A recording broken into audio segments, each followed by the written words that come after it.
So let's start by talking about how to log into GPT, look at its interface a little bit, and give you some quick idea of how it kind of works, real basic thing, and then we'll get real deeper and deeper as we go in the course. So to get to ChatGPT and create your account, you want to actually, if you're doing like a Google search, you want to do ChatGPT login here is what you want to do. The reason is if you put just ChatGPT, a lot of times they'll bring you right to their blog, and you don't have the login at all, and it gets confusing and hard to find. So what you want to do is put in login and find like the login, like I'll say OpenAI is who makes ChatGPT and supports and all that.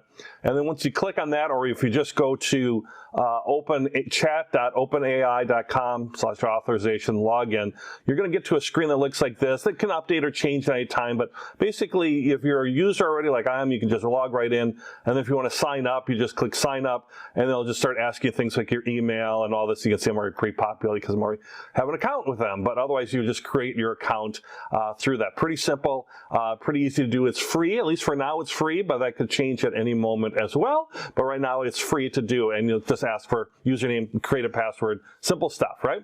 So I have an account, so I have it up and going already here. So this is what the current ChatGPT interface looks like. It's pretty clean, pretty easy to use.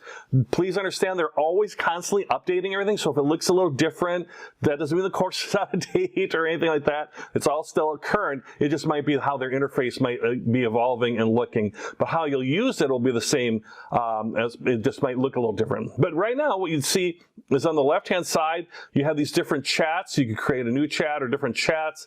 These are things I've been asking or working with before, so it remembers that. So you can go back to that string of things you've been looking at. So like I was interested in pros and cons of self-managing property. If I want to buy some real estate property, and it gave me back information on pros and cons of that. So I could go back to that and ask some more follow-up questions based on this conversation string. Or if I want to just delete it, I just hit the the trash icon, and I could delete that whole string. So that's what this is, and this is a relatively newer feature, so this is actually very, very nice.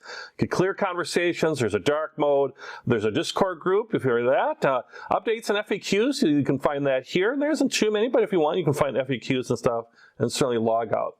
And then it has this thing where it talks about some examples here. You can see examples from how to ask a 12-year or what to get for a 10-year-old birthday, all the way up to how do I make an HTTP request in JavaScript. And we're going to go through lots of use cases and examples. That's the real guts of the course here. So you'll see all sorts of ways that you can actually really apply this for yourself in a real-world environment. I'll walk you right through how to do it.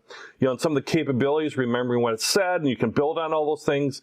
And then also some limitations, like that it's based on data that might be a year old or 2 years old. You'll keep updating that all the time. But understand it's not really designed to tell you how late is my favorite pizza restaurant open today. That's something like you could get out of a Google search. It's going to be more about more of those deeper type questions, not necessarily deeper, but questions that are more universal type questions versus something that might be a more recent type thing or something that's happened today or in this moment.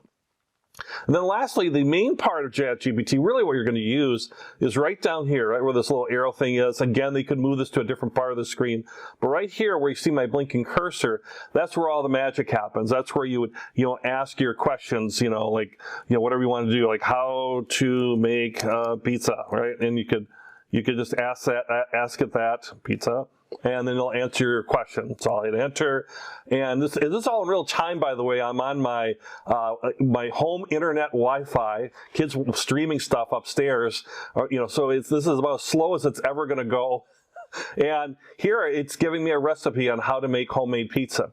Now I might want to build on that and ask more detailed questions, like maybe I want a certain type of pizza, like a thin crust pizza or a deep dish pizza, whatever it might be. You can see it's giving me the instructions and everything on how to do that, right? How to make this pizza.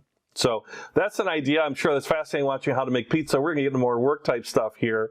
And so we're going to go back, to our ChatGPT and we're going to start looking at some use cases and some practical tips. I'm going to start with and give you some really great ideas and some tips that will really help you to really get the most of it here coming right up.